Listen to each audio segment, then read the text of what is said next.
وہ ساتھی تھے جو پاکستان بننے سے پہلے بھی جرنلزم میں ہی تھے، تو انہوں نے جگہ تلاش کی اخبار کے دفتر میں. اس زمانے میں یہ اجازت نہیں تھی کہ آپ وہاں کسی قسم کی یونین بنا پائیں.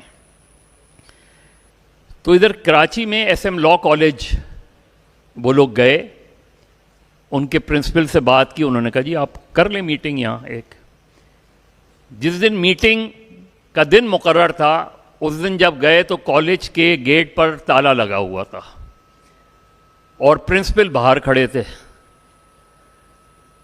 تو پرنسپل نے کہا کہ دیکھیں جی میری طرف سے تو آپ کو پوری اجازت ہے، لیکن ان لوگوں نے یہاں جو ہے اجازت نہیں دی. تو ان سے پوچھا گیا تو انہوں نے کہا جی اوپر سے حکم ہے.